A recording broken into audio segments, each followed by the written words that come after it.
What's up, guys? Alright, so I'm back, and today I want to talk about lighting again.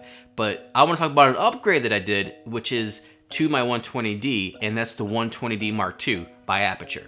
So when it comes to lighting, I absolutely loved my 120D by Aputure, and I actually even purchased the 300D just for that extra boom light.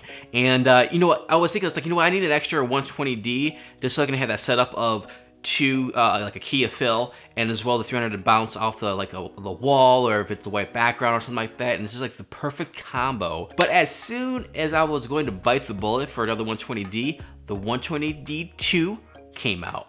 That's right, so now it's like, let me grab it, bought it. So the one thing I noticed immediately right off the bat was the construction. The one thing about the old 120D that I didn't like was the tightening knobs on the side. I just felt like it wasn't robust enough. Adjusting the light up and down just didn't feel rigid enough, and they redesigned that in the Mark II. So some of the features that came with this new light that I may use in the future, but I don't see a use for it now. But if you're a filmmaker, this makes complete sense. One of the effects is lightning. This is very cool because it produces a lighting effect, and you can change the adjustments of how much lightning actually comes in and produces, whether it's through a window or if you want to bounce it off a wall. It just gives you that cinematic feel of producing your own lighting, which I think is freaking cool. Okay, another effect, which is one of my favorites, is the fault bulb. Now, to actually make this effect real without a light like this, sometimes it's a little difficult, it can be challenging. So if you're a filmmaker and you like that fault bulb effect, especially in scary movies, this produces it for you. It also comes with a paparazzi mode, which is very cool because it gives that look of, wow, there's a lot of photographers there, a lot of flashes being taken off. So you know, if you're making a scene with, say for instance, like someone's supposed to be famous and you want to shoot that little paparazzi flash, freaking cool. Another one is the fireworks. There's a lot of love scenes you can make with this, and you can have this light produce a fireworks effect as if this couple is actually looking at the sky, looking at fireworks.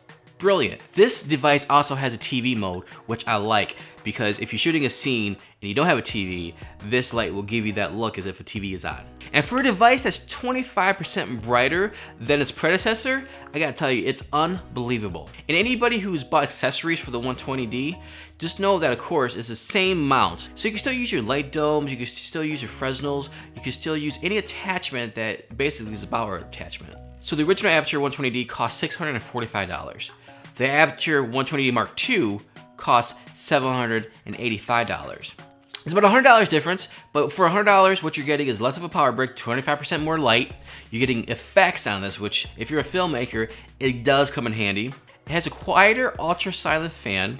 It has a DMX plugin as well, and the fact that you can actually adjust this lower than you can on the 120D. But that's it for me, guys. I just want to share with you my thoughts and ideas for this 120D Mark II. Again, I love it. I love that it's in my arsenal. I'm still using this with my 120D, so just one's more of a fill, one's more of a key. They go hand in hand. I absolutely love it. If you have any questions about this light, please leave them in the comments below. But other than that, my friends, don't forget to leave a thumbs up, subscribe if you haven't yet, and besides that, I will catch you guys in the next video.